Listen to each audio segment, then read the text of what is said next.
What, midnight is it? That's why you are using a diya. Okay, thank you.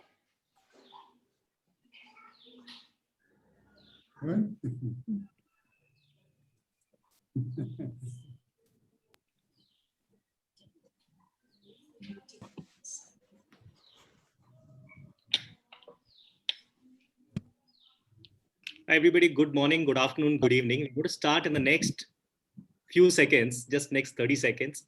Just hold on to it. Hold on to your cups of tea, cups of coffee, and water if you want to. This is going to be a very interesting session, I can tell you that.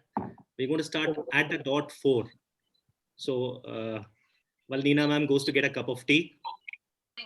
And I'm going to get my throat lozenges. Just a few ground rules before we start. Like last time. Just a few ground rules before we start. We would appreciate if all of you can put your phones on mute and also mute yourself on the call, because this is going to be a very interesting discussion, and I'm sure it's going to be storytelling at its best, and we want everybody to listen in to this very interesting conversation which we have today. Once Samira gives me the go ahead, and then we start, because Samira's word is the last word, and that's what I believe.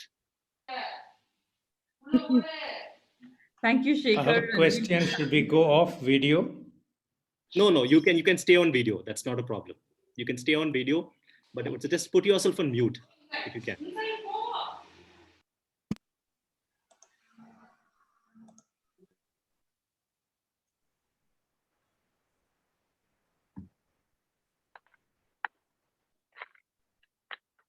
Samira, whenever you give me the go ahead, we start. I think we should, Shekhar. Before we start, Shekhar, can you just make me the host as well? And all of you hear us? Yeah. You're the host. Lovely. Thank you.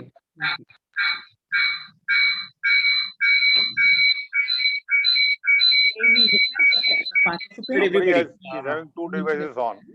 Yeah, somebody's got 2 devices on. I think we have been on enough Zoom calls to know that by now. All right, everybody. Once again, it's such a wonderful day, such a wonderful time, such a wonderful moment that we're talking about something so interesting. This is the second episode of the S Factor, which includes Samira and myself, and that's the S Factor for you. This is a very interesting episode. We had a first episode where we had thought leaders from different parts of Bangalore coming in, and today's second episode is about something really interesting. And I've got 2 interesting speakers here with me. We've got Neena Gopal and we've got Mr. Srikumar.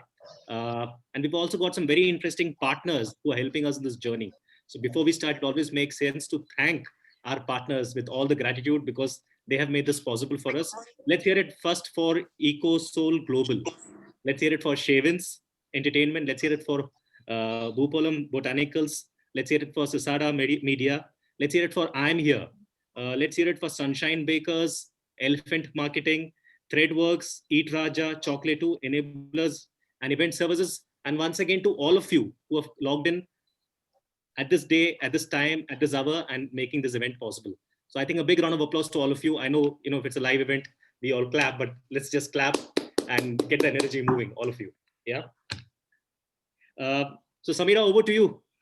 Yes, Shekhar, and so delighted to be here because, a very interesting topic that we are always, keen to hear about.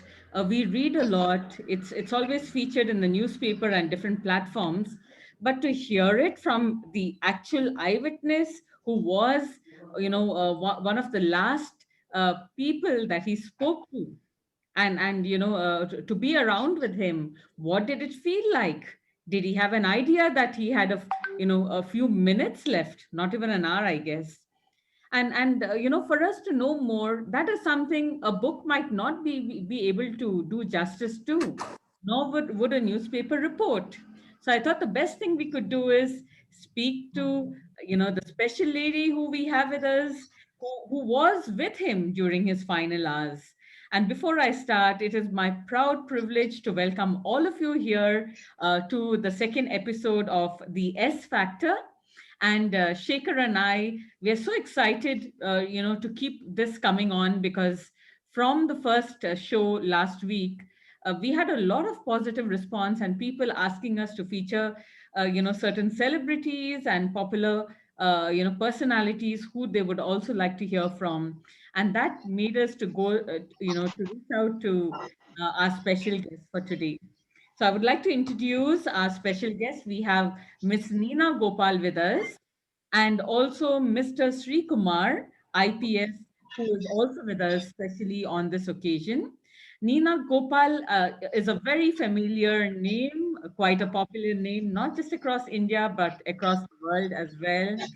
As you know, she worked in the Middle East as a foreign editor for the Dubai-based Gulf News, covering the first Gulf War in 1990, especially the war-torn Iraq and its neighborhood, through the Second Gulf War as well. She also reported from various hotspots, including the LTTE held areas in northern Sri Lanka, as well as that from Afghanistan. Until recently, she was the resident editor of the Deccan Chronicle in Bengaluru. She is also the author of the book, The Assassination of Rajiv Gandhi, a retelling of the last interview that India's youngest prime minister gave her moments just before her death. But that's not all. There's so much more to Neena, which we will hear about today. She was in several, she was a witness to several other assassinations as well, and several close encounters. And that is something that we will also explore during our conversation in the next 45 minutes. Over to you, Shekhar. Thank you, Samira. Thank you, Neena, for joining us on this very interesting journey. And we've also got Thank you Mr. for asking. Srikumar, who joined us just in time, like he always is. And Mr. Srikumar is another very interesting guest of ours. He has a Bangalore connection. He also has a Delhi connection. I did my schooling in Delhi, just like you, sir. He did his schooling in Delhi. He received his BTech degree in electrical engineering from IIT Madras in 1978. He later received his master's degree in business laws in 2003 from National Law School in Bangalore. Mr. Srikumar retired at the head of the police force in Karnataka in the rank of DG and IGP in January 2009. Post-retirement, he assisted the Confederation of Indian Industries in the southern region as head of its task force of internal security. He was a member of the Central Vigilance Commission, New Delhi from 2010 to 2014. In recognition of his outstanding leadership qualities and contributions to excellence in public service, he has been conferred the award of a distinguished alumni of IIT Madras 2010. The Government of India have decorated him with the Police Medal for Meritorious Service 1989, as well as a President's Medal for Distinguished Services in 1995. So we've got a very, very interesting panel, and we've got some very interesting friends here who know so much more about him. I'm sure we've got classmates, we've got college mates, we've got schoolmates, we've got ex-office mates, we've got family also here. And it goes without saying, Neena ma'am and Srikumar sir, thank you once again for joining us on this journey. And we're really looking forward to hearing from you on this very interesting topic today. Samira, over to you. Yes, Shekhar. Really delighted that both Neena and Sri Kumar is with us today on this momentous occasion. It is the 30th death anniversary of the Prime Minister late Rajiv Gandhi as well. So, Neena, I would like to start by asking you this question. You are a reporter, a journalist who has covered quite a lot of aspects on the political front and various other areas. What really drove you to write and publish this book on the assassination of Rajiv Gandhi? This book had been bubbling inside me for the last, so many years, ever since it happened. So whenever, I used to do an interview. In fact, I traveled back with Benazir Bhutto in October 2007 at her request, and they made an assassination attempt against her. And then a year later, I tried to interview Chandrika Kumaratunga, and she said, "Oh, you're the one that was there when Rajiv Gandhi died, was assassinated, and you were also there when they made an attempt against Benazir Bhutto." So I have this sort of not kalank, but it's like a tag saying, so he's about the assassination. So, and I also felt that so many books had been written about Rajiv Gandhi. I mean, a lot of books have been written about the assassination. But since I was there and I actually had a very bizarre conversation with him, because I was really taken with the fact that security was so lax. And I had interviewed him before that. I mean, I traveled with him to Kalvakurti on another campaign a year before, 2 years before that. And he'd come to Dubai after he'd in February '91, after his trip to he had gone to Moscow and Iran and so on, and then come to Dubai. So I'd interviewed him then too, and the security around him was like, there was like a little. I went into Gindi Airport, and I wandered all over Gindi Airport. Nobody stopped me. So it just struck me. I said there are so many things which never came out, because from my personal point of view, it never came out. So I just felt it was the time to write it.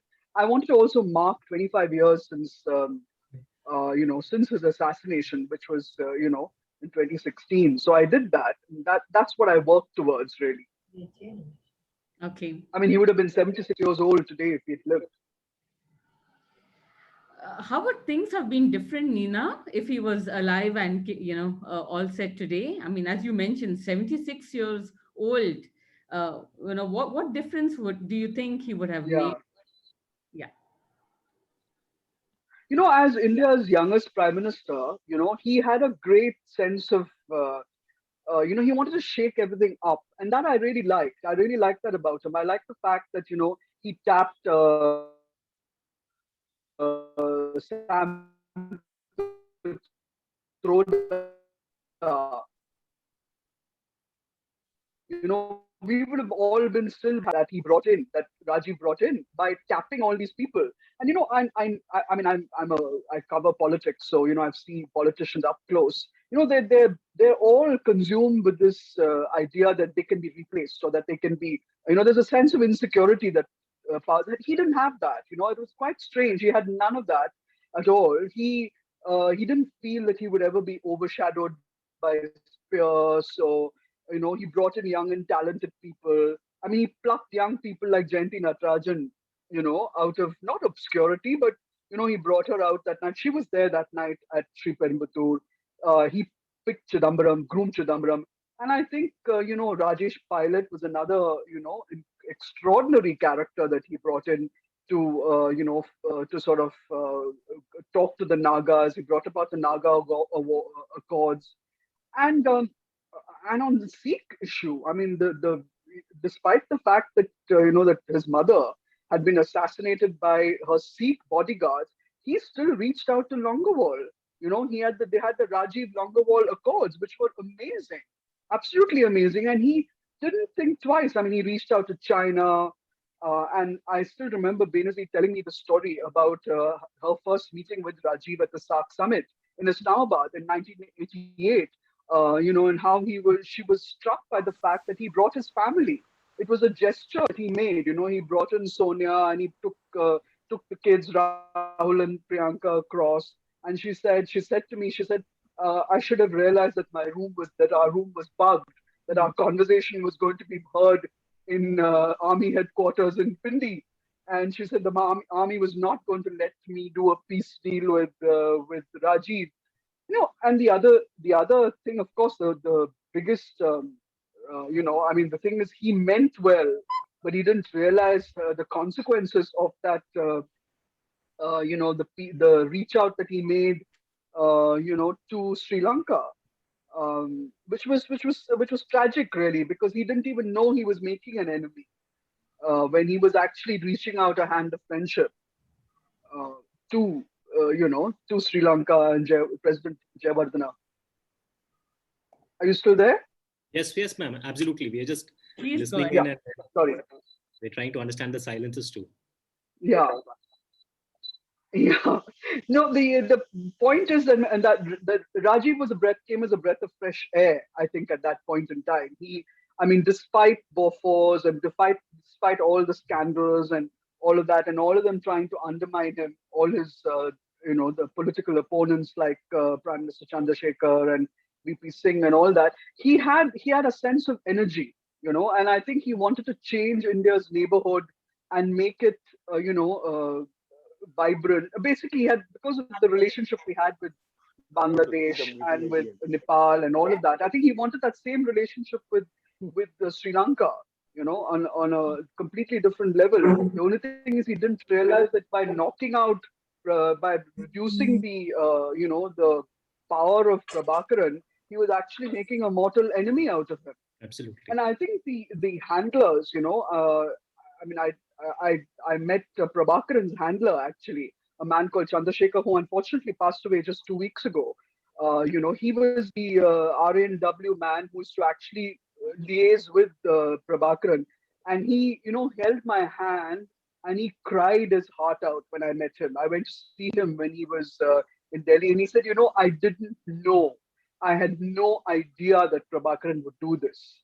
He said, I am the one who brought him, and set up the first meeting with Rajiv Gandhi, in Delhi, which apparently went very badly. Okay. I'm sorry? Yes, ma'am. Continue. Thank you. So ma'am, apparently that went. Yeah. Ma'am, I think as you were talking about Mr. Prabhakaran and his handlers, I would like to bring Mr. Srikumar into this conversation. I think we just got him on video back again. So I wanted to ask you specifically, sir, how did the investigation actually go about? What was your role specifically in this, for the larger audience, in terms of the investigation, and how did you go about cracking this case? The bomb blast at Sri Perumbudur, and even the same night or the next day morning, it was known that it has been due to a human bomb. So the unusual thing. Correct. So obviously, everybody, and then it happened when the elections were going on. One phase had completed, another two phases had to come. So this was an attack on the Indian democracy, obviously. So there were a lot of concerns expressed. And so quickly a special investigation team was formed, and under the CBI, and the investigation was handed over to the special investigation team. And Mr. D.R. Karthikeyan, who was then IG in the CRPF, and Mr. Radha Vinod Raju, who had earlier worked in the CBI as DIG, both of them were asked to come and set up. The assassination took place on 21st, but within a day or two, the team was formed and they had also joined. I joined the team in first week of June. I was already working in the CBI, and I was in DIG in charge of a special investigation group which was handling many other politically sensitive cases. So then knowledge of Tamil was required. I was Tamilian, so I was summoned to join the team. And then when I reached the SIT, I was asked to report to Mr. Karthikeyan, and just like he was asked to handle both his previous charge as IG CRPF, I was also asked to handle both the matters and continue to handle right through the 5 years as associated with the special investigation team. So during that time, they were just they were analyzing the photographs and coming to terms with it. Hello. And we set up. Actually, sir, Srikumar, Mr. Srikumar, that was a very lucky break, wasn't it? When Yes, Mr. Raghavan found that camera next to the dead photographer. That is very true. That is very true that as he put out the fire over there, and then he found the camera was preserved in the night itself. And then it was taken for development to the nearby village beyond Sri Perumbudur, and they got the photographs the next day. And after that photograph, some of them got published in the Hindu also. And it is worth noting here that Hindu had also started a parallel investigation in the matter. And not only Hindu, there were other newspapers also who were doing parallel investigation along with the special investigation team's work. Everybody was doing their own investigations. So our investigation, we wanted to put it on professional lines. So we set up 4 teams in the SIT. First team was under Mr. Raju for collecting intelligence and processing the quick information which was coming through. Then there was an interrogation team which I was heading along with other technical matters, etc. So at one point in time, we had about more than 100 suspects and witnesses being questioned in our headquarters in Maligai. And each room had 2 or 3 interrogations going on simultaneously. That is the resource availability that was made to us. And the third investigation was investigation group headed by DIG Amod Khan, and the fourth was an administration and logistics headed by Mr. Ramani, who was DIG CBI in Madras itself. So Mr. these Srikumar, teams had. didn't it strike you? Didn't it? If I can just button, didn't it strike you that this came completely out of the blue? I mean, there was not even a whiff of a threat against Rajiv Gandhi. I mean, his security detail. I remember when he was on a train from Delhi to Lucknow, if I remember right, he had no security at all because it had been removed. And nobody thought there was a threat against him, even though there were a couple of attempts on his life from what we hear later. Am I right? Did it come as a complete shock to you?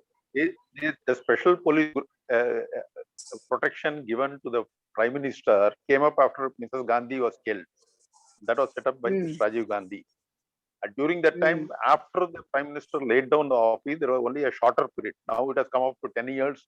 After laying down office also you have. But at that point of time, he did not have the protection. And his protection had been scaled down. Of course, following these incidents, even other securities, X category, Y category, Z category, and Z special, all those things have come about. But at that point of time, he had a security officer who was attached to him, the PSO, was a sole person. In fact, Mr. Gupta died also in the Pradeep Gupta. Yes. Yeah. In fact, I took Gupta's clothing, had not been forensically analyzed in India. I took it all the way for analysis in the FBI and tried to find out the nature of the explosives and things like that. So there was a security personnel guarding. So I must tell you the story about. I must tell you the story, sir. I must tell you the story, sir, about how Gupta found me. Rajiv Gandhi had said at Gindi Airport that he would give me the interview. So I said, okay, because there was a huge crowd of people and there was a lot of media, and he said, don't worry, I'll get you the interview. So we had turned off from the Gindi Airport and we were driving to Sri Perumbattur when all the cars stopped.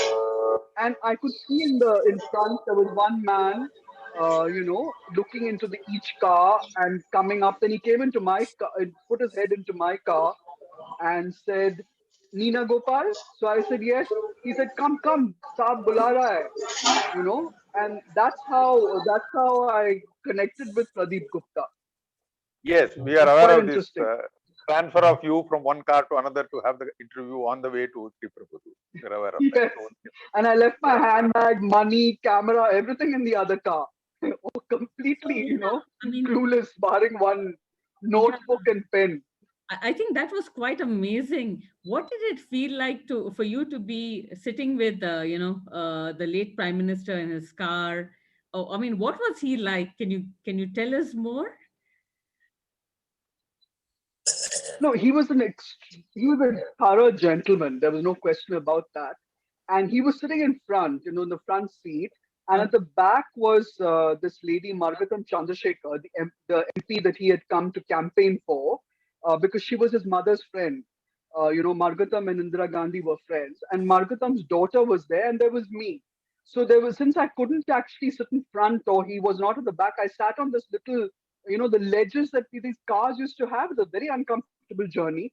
So, his arm was outstretched all the time. I could see his, him waving to the public. He had a little sort of light shining on him. Samira, can you hear me? Yes, I can. Okay, go on. Yeah. So it was a very warm and extremely candid conversation that we had, because he asked me. I had just come back from Pakistan after interviewing Nawaz Sharif, who just become Prime Minister. So he asked me. He said, "What kind of guy is he? I hear that that he's very difficult to deal with." So I said, "No, he's not at all difficult to deal with." I said, "You should talk to him." I said, "You'll enjoy meeting him. He's a very hospitable, large-hearted man." And so we discussed, politics. We discussed, a whole range of topics. But most, what chills me even today is the fact that, people were reaching out to him through that open window. A lot of politicians love it. They like the fact that they are that the crowd, reaches out to them. But this was beyond that. They were pinching There his was a cheeks. They were cheek, pulling at Neena, his. but I mean, Yeah, they pinched his cheeks. you know, and they were pulling his scarf and pinching his shoulder, and all of that was going on because the car was driving. We were going very, very slowly, but what about the so security? that he could reach out to. Exactly. There was nothing around his car. Normally, I mean, I remember in Kalvakurti, in Andhra, I couldn't even get anywhere close to him because it was so difficult because there was such a ring of people around him. Here, it wasn't like that at all. I think it was also because it was a very last minute. They just decided, I think, 48 hours before that he would go from Visakhapatnam to come to campaign in the last leg of the campaign in Tamil Nadu. So I think it was very last minute. In fact, I brought it up with him. I said, "Aren't you concerned? I mean, at all? I mean, at all about this?" And he actually said something very strange to me. He said, "Did you?" I mean, I can hear his voice in my head even today. Makes my it sounds very strange to say this, but it really makes my sort of hair stand on end. Because he said, "Did you hear what Neena said, Margatam? Why is it dark? Where are the lights?" Yeah. And because there were no, as we turned into Sri Perumbudur, there were no lights. Then I said, "Do you see yourself as a target?" I asked him a direct question. So he said something very interesting to me, which I've written about in the book, where I've said, he said, "Haven't you noticed how every single South Asian leader, has been assassinated? Look at Mrs. Gandhi, look at Mr. Ziaul Haq, look at Sheikh Mujib." So, he saw that. He knew. It's almost as if he knew, Okay. he had a sense of impending Nomination. death. I don't know. Ma'am, it's But I really did interesting to spend hear about. a very interesting. Yes, No, I said I Neena did ma'am, it's very spend a interesting. very interesting 45 minutes with a man who actually sort of felt India's core and pulse. He understood it. Absolutely. Srikumar sir, I wanted to ask you Yeah. this. Yeah. So I wanted Let to me ask you talk this about very. let me talk about the security aspect of it. Yes, One sir. ESO was Yes, sir. So as per the protocol, and in Sri Perumbudur itself, there was an IG specially posted for the meeting, and the state was under election mode. So many parties, so many meetings are going on. They have to be the security apparatus was totally stressed. And in this particular incident, along with Mr. Rajiv Gandhi, the SP of the district and 8 other policemen died in the blast itself. And there was one ASP That's who true. belongs to incidentally, who is from Bangalore. He was behind ASP, young ASP, and today also he is carrying the pellets from the bomb blast which he suffered. Friend Pradeep Philip, and so he's Pradeep still Philip, carrying, absolutely. he's still carrying the splinters in his body now. So quite a few. I mean, whatever security could be arranged in the given moment for an ex-prime minister, that was in place. But there were security lapses as regards the intelligence about and the planning which the LTTE was doing to assassinate him just to see that he does not come back to power. There have been evidences unearthed about this particular aspect, and these were not available in time for preventive action before the incident took place. That's the sad part. So, Mr. Srikumar sir, I want to ask you on this aspect you just mentioned. So, what is the Bangalore connection to this? Like, we know that Bangalore was a hideout for all the suicide bombers. How did Bangalore come in, and what is the investigation which happened here? Because majority of the people here are from Bangalore. We would really like to know what is the connection here. Let me tell you about the Bangalore connection. Mr. Karthikeyan is from Karnataka, Kadar, Bangalore. I am from Bangalore here, settled down. Pradeep Philip was posted there. He is from Bangalore. More important, the One-Eyed Jack or the Shivarasan and Yes. Shubha and everybody, they shifted their location from Chennai and came to Bangalore, and they were hiding there. And we tracked them, and in fact, in one of the notes, they said we are tracking them. CBI is tracking us like dogs chasing us like dogs. That's what they had written in the note, which we see subsequently. So in Bangalore only we located them. There also they were shifting from place to place. They were in shelter with a couple in Bangalore for some time. And from there also they again shifted to Konankunte, where they were encircled by the Commissioner of Police Bangalore and others. And ultimately it was the Bangalore police credit that the end came there of Shivarasan and company. So there is a lot of connection to Bangalore. Absolutely. And incidentally, I can tell you this. In fact, Mr. Srikumar, you must tell us the story about how how everyone had said that they're already gone. The newspaper investigators were saying, oh, they've slipped out, they've gone back to Jaffna, when actually you were in Konanakunte. Please tell people that. That's a great story. So there used to be a video being released called News Track that used to come every week. Yeah. And that which was owned by carried India on that. Yes, on the day on which we had got definite information, we were trying to circle Konankunte. That particular week's issue came, and there Mr. N. Ram of Hindu, and Hindu, as I said, it was carrying a parallel investigation. They had deployed enough and more resources, probably more resources than us, and they were certain times ahead of us in the investigation. So he was being interviewed, and he categorically remarked that SIT and CBI are chasing Shadow, and they will not be able to get Shivarasan. He must have gone back, across the Park Straits and gone back to Jaffna Jungle. He will not be available. And that was the time when we had already got information that he has shifted to Bangalore, and we also knew that he had a AK-47 with him. We also had information that he had a magazine, 2 magazines strapped together with an electric insulation tape, so that he had twice the number of rounds he could use when he wanted to use the AK-47, and he did that. And in fact, when he was circled in Konankunte, and the wait went on for quite some time, and we were not allowed to operate immediately because we were asked to catch him live if possible. So we had to get antidotes and so many other things flown from as far places as Bhopal and things like that. So at that point of time in the evening, he came out and shot, and one of the police officers was injured here also in Bangalore. And then immediately after that, when we closed in, and next day morning when we broke open the thing, he and his thing that they had committed suicide. He had shot himself with a pistol also, and others had bitten the cyanide pill. And his last rites were conducted here in Bangalore. That is the Bangalore connection for you. And one more interesting fact I will tell you about the Bangalore connection.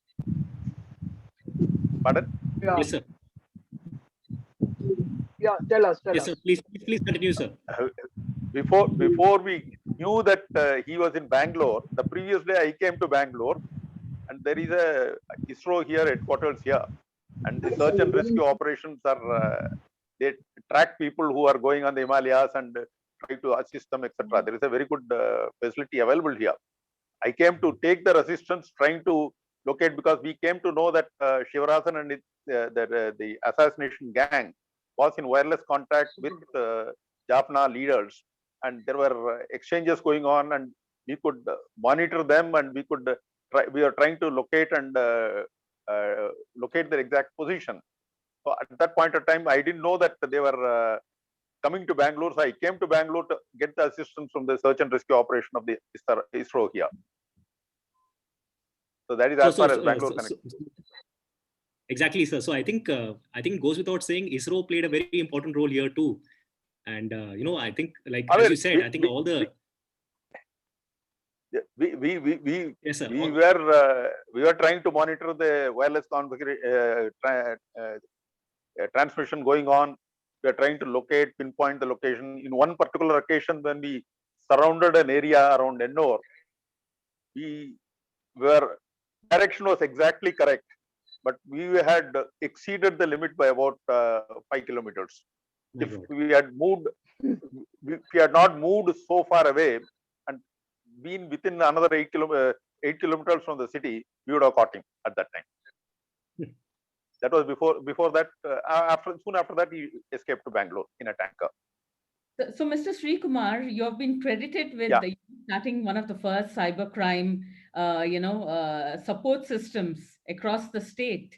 And being a former IITN as well, I think that has, taken you far ahead in supporting the Karnataka government and being instrumental in this initiative.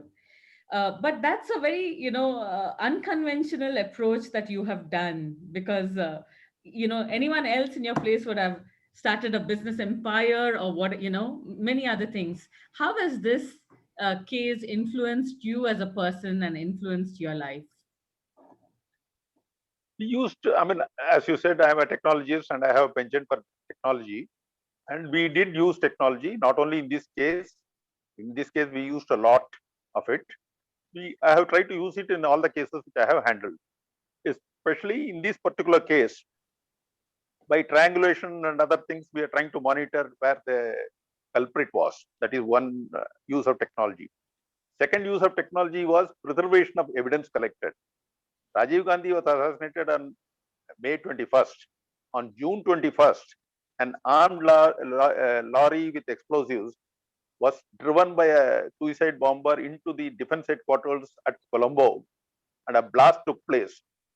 The signs of the blast could be seen by me 4 months later when I visited. It was still visible. And at that point of time, when this attempt was made on the defense headquarters in Colombo, a high-level meeting of the army was being held. You can imagine. So the use of explosives and use of technology, everything was par excellence as far as LTTE was concerned. And we had to match that. But isn't it also interesting, Samira and Mr. Srikumar, how they homed in on a female suicide bomber? You know how they picked a woman. I mean, they had a whole army of characters. They picked a woman because they realized that security would not. Nobody would check a woman as much as they would a man. Do you think? The SIT fixed the culpability of 42% in this case, out of which 26 we charge sheeted, we caught them alive. 13 died during our operation. 3 people were declared absconders. The 3 absconders were Prabhakaran, who was the leader of the LTTE, Pottu Aman, who was the intelligence chief of the LTTE, and Captain Akhila. Akhila, who was the Captain head Akhila. of the women's wing of the LTTE. So their gender equality par excellence was being followed in LTTE, and that is why they were using women soldiers also. They had a black LTTE, black tigress amongst them, and one black tigress was chosen for this particular job. Thank you, sir. Neena, ma'am, I had this question for you. Ma'am, I'm sure you've met a lot of politicians and they all are of a particular stereotype. Now, as a journalist, ma'am, do you think there was an image consultant who was behind Rahul Gandhi's image? I'm just asking you because you know it better than me and everybody else here. Behind that his personality? That image consultant behind Rajiv Gandhi's image. Behind Rajiv Gandhi's image, the way he was he made to look like that, or was he like that naturally with people, with everybody around him? Was that his natural leadership trait, or do you think this is what he was? No, I think he was a natural. I mean, this is long before people, today's image, consultants came in. There were no image consultants those days. I think he was a natural. I think the difference between him and the other politicians you meet is that he was a man who had an education, he had a job, he ran a household, and he must have lived in his. He never intended to be a politician until Rajiv Gandhi was killed. He was a normal human being, just like you and me. And I think that's always what his major appeal was to the people, because and he was very naive politically. There's no question. I mean, some of the bloomers that he made, were huge, but at the same time, he was also very affectionate, and he had a warmth which you just could not. You were drawn to him. There was no question about that, and I don't think it was manufactured at all. Thank you, ma'am. And I think like you said, the warmth is very infectious. And like you talk about him, we can actually feel it right now about him and what happened on that particular day. His wife, who became the Congress president, Sonia Gandhi, was the complete opposite. Because I remember I was in Dubai when they came for this visit in 1991 in February. The Indian Association made me go and sit right next to her. So I said, okay. And I always carry a big bag. So I still remember this conversation that I had with her. I said, I was chatting to her, and then she butted in and she said, "Do you have a tape recorder in your bag?" So I said, "No, I don't." She said, "Are you recording this conversation?" I said, "No, not at all." You know, she was so nervous. And there was this complete opposite creature, Rajiv Gandhi, saying, "Come and sit at my table, come and sit next to me, let's talk about Iran, let's talk about Russia." You know, he was a different creature. You know, it's like polar opposites. Absolutely. You know, it's quite interesting. So Neena, where were you when the bomb blast occurred? And I mean, because I believe you were in close proximity with him. What? How, Yeah, we just finished talking. yeah. We just finished talking. He got out from the front because he was sitting in front. I got out from the back and I went round the car and I came up to the front where Suman Dubey was standing. Suman Dubey was his advisor. So I was just saying, "Hi, how are you?" And then the bomb went off. And we were on slightly higher ground. It wasn't great difference. I mean, we were literally 10 steps away. And I remember I had worn a white sari. I normally never wear white. And here was I in a white sari, and this, I had all this blood and gore and all kinds of stuff on my sari. And, I remember when I went back, to Madras late in the night, and I was describing the scene to one of the people who'd called me. And I said it was like a ring of fire, in front of me. I mean, the person right in front of me died. So it was an extremely I mean, at that point in time, it's not fear, it's just like, I mean, I was driven. I still remember I saying, "My God, what's happened to Rajiv Gandhi?" But I went into the crowd, Okay. and I mean, I could, all these people were screaming and running towards me, and I was sort of running into the crowd. It was quite, life changing, I tell you. So how did you report it back? And then, of course, and I did see his body. Okay. How did you report it back? Because I guess there Yeah, were no that's phones that's available quite at that something. time, Neena? You see, Rajiv Gandhi. Yeah. It was very strange. You see, I didn't think about the what would happen after such a assassination. I didn't think that, oh, if Rajiv Gandhi died, there would be riots. I never even thought about that. But the driver, Rajiv Gandhi's driver, came to me. He was following me into the crowd, and he said, "We have to go. We have to go." So I said, "No." I said, "What about Rajiv's Gandhi's? I mean, got to find out. Got to take him to the hospital." So he said, "No, no, no." He said, and you could see he was lying face down. The one lotto shoe, I could see the lotto shoe. I could see his Gucci watch. So we realized, and then they couldn't. I think Mopanar, who's the Congress chief there, tried to lift his body, and his hand went right through the body. You could see that was happening. Jayanti Natarajan was there trying to lift him. Nobody could lift him because his body was just gone. And and I could see two cars. I mean, it was complete panic and pandemonium. It was madness. There were two cars there which sort of went out of the grounds. And then it took a good while before an ambulance came up, and then they loaded his body in. And so at that point in time, I agreed to get into the car, which Rajiv Gandhi's car. And we went to the hospital to find out what had happened. I can't remember what the hospital's name was. And then the doctor said, basically said, nothing's going to happen. So at that point in time, the driver again told me, he said, "There will be riots. We have to go." So we raced back to Madras. And this was long before the time of mobile phones and calling in stories, and we didn't have any of those. And so what happened is that he took me. I said I had to go to the Central Telegraph office. Can you imagine? Those days, it was partly shut. I managed to get the telex up and running. And then as I was filing my copy, I still remember there was this huge sort of, all these guys were standing next to me and saying, "Oh, Purcha, Rajiv Gandhi." There was like complete shock as I was writing the story and they were reading it. So that's how I managed to, to do that. It was a crazy day. I think we took an hour and a bit to get back to Madras that night before the first trouble started.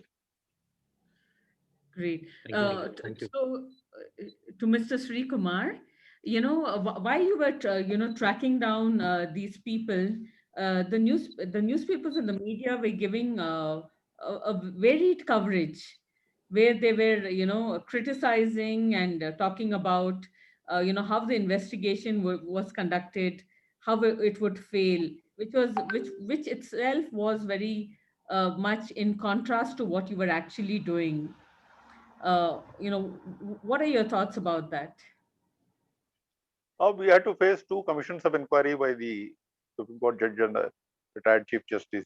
So, on the security lapse and our investigations also. And there was always, like the newspapers, one of the newspapers are saying that there was a Indian connection and a different political connection and so many other things being talked about. One thing, there was also an attempt by including the LTTE to say that their name should not come to light in the assassination. That was part of the conspiracy. If you read our object of the conspiracy, we have also put in this objective as they will not allow their name to come to light. Okay. And to this end, even though they had deputed somebody to picturize the whole thing, so that is how the camera was found. They had deputed the cameraman to get the person into act. And so in the camera, he had caught Danu and Shivarasan standing there in line, waiting for Rajiv Gandhi to come. There was a little delay in coming, etc. They didn't want their name to be revealed. And one thing you must understand, I mean, if you have been a student of following the day-to-day events and things, the Tamil pride, especially that has been practiced and portrayed by LTT, that they were very conscious of their might and right, and their so they would not be henchmen or cat's paw in somebody else's hand. They decided what was required for them. They were against Rajiv Gandhi for having deputed IPKF in Sri Lanka, and IPKF itself had a very checkered stay in Sri Lanka. And so when the LTT leadership found that elections were being held and Rajiv was likely to come back as a chief, and they had probably watching it. But these are the days when exit polls are not allowed to be disclosed. Probably they had their own system of, they were watching India much more than, they had more people watching India than India had watching the LTT. I can say that on authority. The question is, they knew or guessed that he was going to come and they did not want him back. And that is how they were also discussing in the wireless intercept, etc., whether the assassination should be done in Delhi or in Chennai. And they also said if it has to be in Delhi, Talai they said, capital. They need more resources, more time, etc. And they specifically asked for a driver also. These were all there in the intercept, which were later decoded, and we found them. So to that extent, there were planning going on, scheming going on, and they were doing it in a very methodical and the manner known to them to be perfect. They would have got away. They would have got away. But I think the toil of all the people together, the SIT and the public which cooperates with us, made us unravel each and every line of the mystery. It is very sad that even now, there is a multidisciplinary monitoring agency which came up after the SIT, and it is still there. I do not know whether it is still working today or not, but they were still in the CBI trying to find out whether there were other ramifications of the Rajiv Gandhi thing. Day has not come that they have found something or not. So we have to wait and see what happens.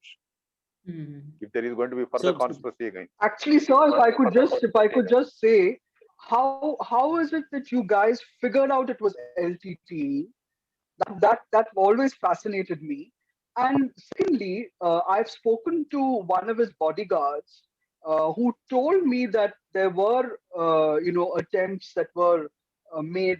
Nobody knows by whom, but Yasser Arafat, the PLO chief, did come to India, and he did warn him. He did come and tell Rajiv Gandhi or Sonia Gandhi, I can't remember who, that there was going to be an attempt on his life, that his life was in danger. You all know that LTTE was not simply an terrorist organization. It was an international terrorist organization. It had worldwide connections and contacts. And they had their, they still have. Even now, there are sympathizers and others present there. So, the Yasser Arafat and his people may have picked up something and the exchanges may have taken place. The fact of the matter is, we ourselves have uncovered that there were some, even the seven-member assassination gang, they came clandestinely about 1.5 months back. Before the assassination, they came and landed clandestinely on the East Coast, and then found out their places for stay and shifted from one place to another. They planned everything very meticulously. 15 days before Rajiv Gandhi, Mr. VP Singh came and attended a meeting in Marina, and that particular place, the Shiraz was, in fact, this was discovered by one of the news teams who are doing the parallel investigation. They gave us this item of dummy run. It was a dummy run. We are grateful to the news media also who did the parallel investigation. And so the fact of the matter is, yes, it was an important event. It is history making, and that is why we are talking about it 3 decades afterwards. And there is a MDMA still going on to find out whether there are further ramifications, etc. If there is something to be, and incidentally, I may say this: Kennedy murder, I have checked it out at that time itself. There are about 65 books published. One book is titled Case Open. Another book is saying Case Closed. So both are there. The conspiracy theory is going on even now. So as far as conspiracy involvement of other people other than LTT is concerned, there is speculation, and if somebody can prove it, welcome. As far as we are concerned, with these 42 people being proved, accounting for all the 7 who came together along with, including the human bomb, and 5 people present on the spot. Then the 3 leadership which gave the direction and successfully completed the assassination attempt by sitting in Jaffna, not even setting foot in India. Ordering the thing and getting it. How did you know it was the LTTE? How did you know it was the LTTE? What was the how it was the we go evidence? Our investigation goes from the crime to the criminal. So by the evidence collected on the spot, we kept on going up and up and up, and then we established it. So these are all done in. If you read the trial judge's report, I got the copy of the judgment here with me. There are 3 volumes like this. That is the judgment, and they have agreed that we have done a wonderful investigation. We have proved each and every aspect of it. It's all there in the open domain. You did. No question. So, just to, Samira, if I could. Go ahead, Shekhar. Yeah, please. Yeah. So, I think this is the last question because also we are running short of time. So just to lighten the mood, I want to ask you, sir. There must have been so many conspiracy theories around Rajiv Gandhi's assassination. Which is the funniest theory you really heard? We have heard enough and more theories about his assassination, and you know it better than all of us, sir.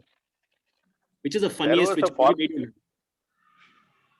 No, there was a former police officer, police chief of Tamil Nadu, who came out with the book, and there he has just changed the names of people. Karthikeyan is being made into Tinakaran, so like that.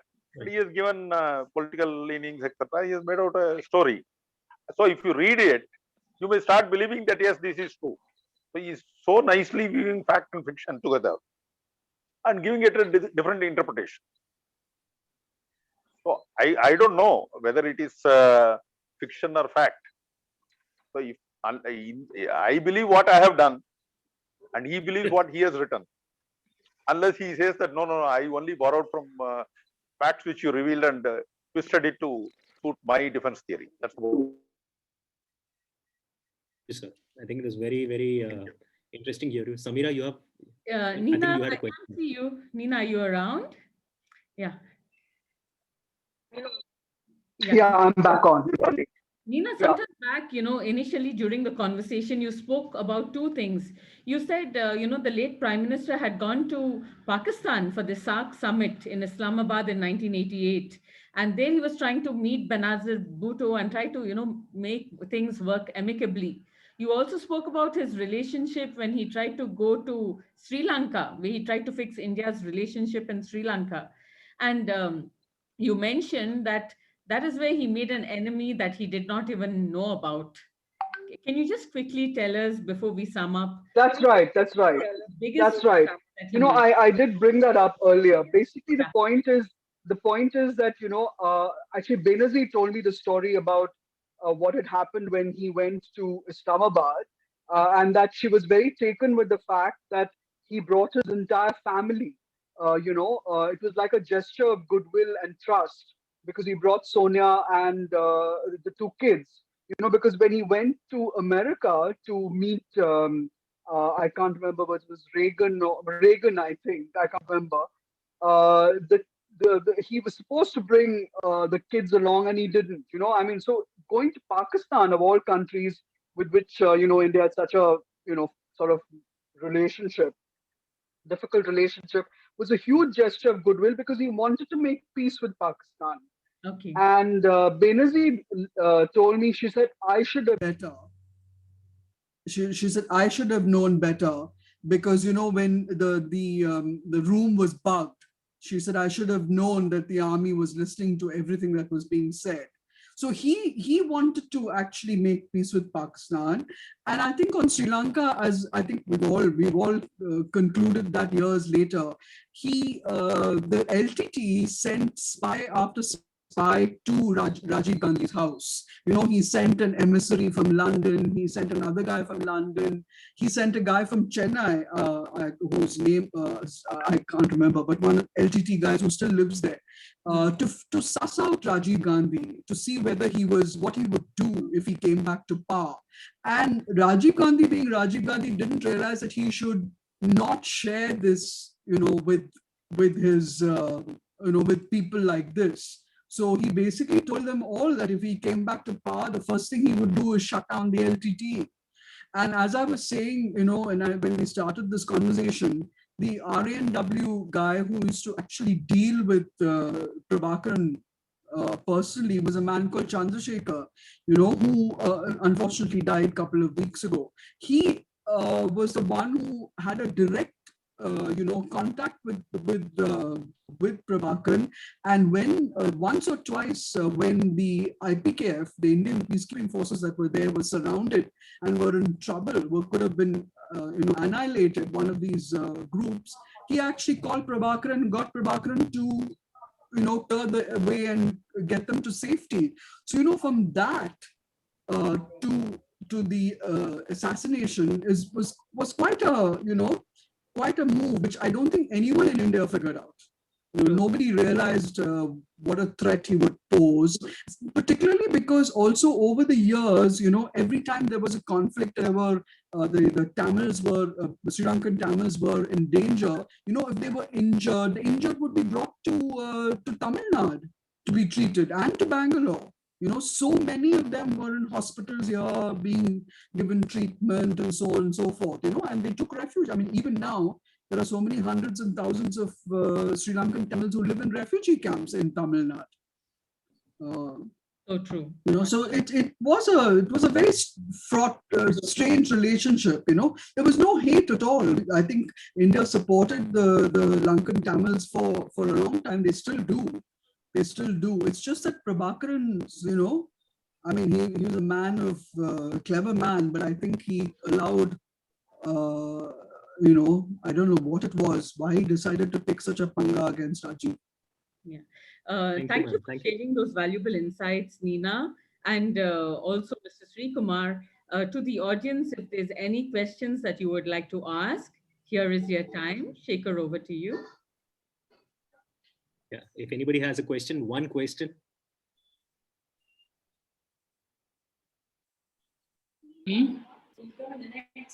Yes, Mr. Ram. I think Mr. Ram has a question.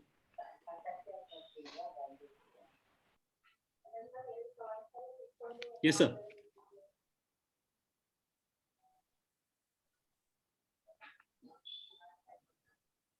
So you need to unmute yourself, sir.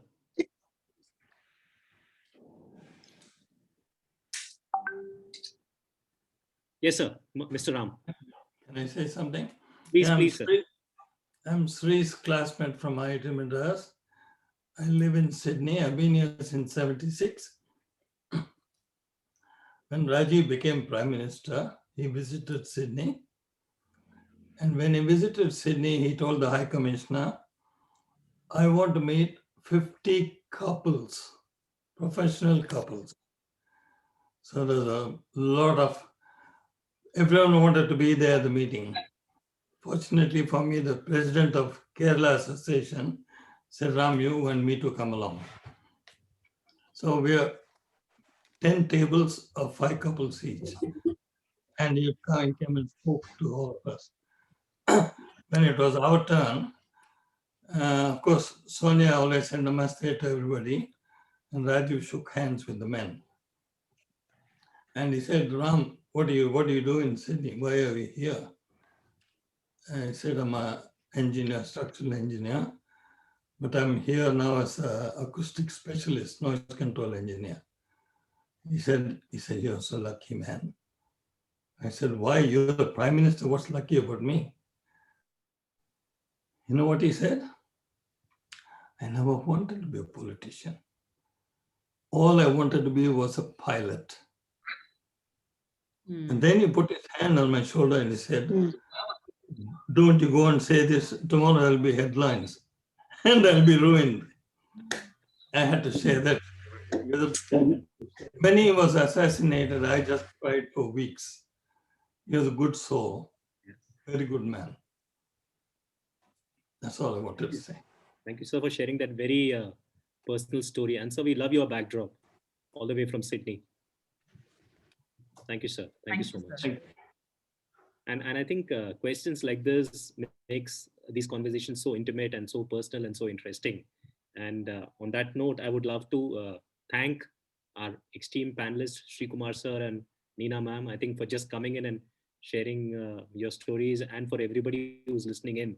All of you are friends, family, people we all know in some form. And I think it's so nice to hear in and listen in about a very charismatic leader who I felt could have done more. But like we said, it's all about the assassination and what happened after that.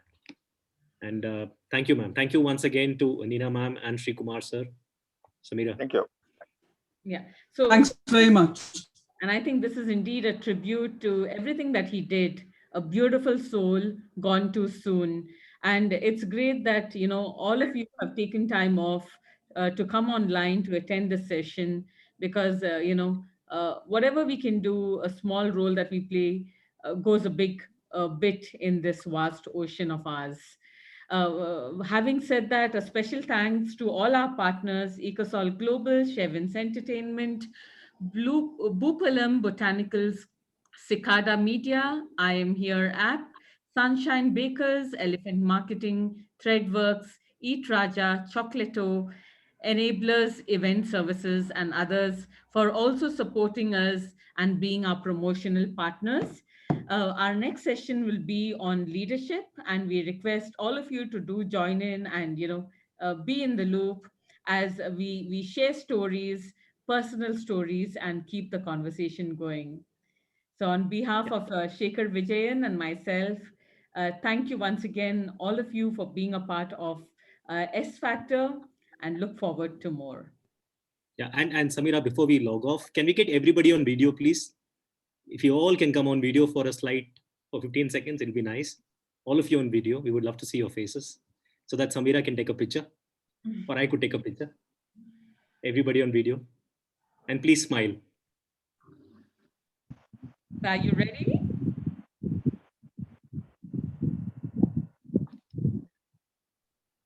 We have a few more. Everybody. Yes. I can see Arun here, who seems the youngest of the lot. Beautiful spirit. Yeah. I'm sure I'm not. Thank you. 1 minute. I'll just get everybody else. I think we've got some more people here. Let's just get everybody on picture. Yeah, please smile once again. Thank you. Thank you so much. It's so nice to see all of you. and wishing all of you well and stay healthy. Thanks very much. Thank you, Thank ma'am. you. It's good to listen to you. Thank you, Shekhar, lovely reconnecting. Thank you. Thank you. Same here. Thank you. for Bye. sharing. Yeah. Thank you, Samira. Thank you, Neena. Thank you, Mr. Srikumar. Thank you. Thank you.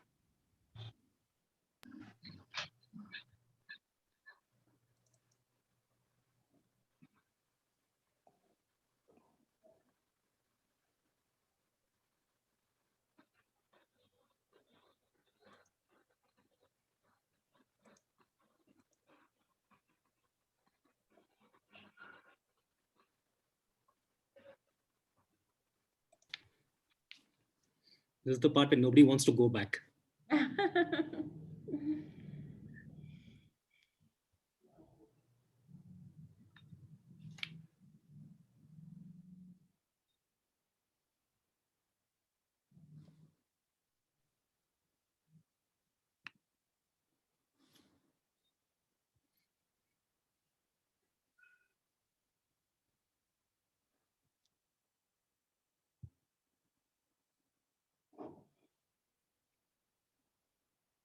Can we log off, Shekhar? Yeah. You can just give it a minute. I think let's just, Yeah. just give it a minute. I think we can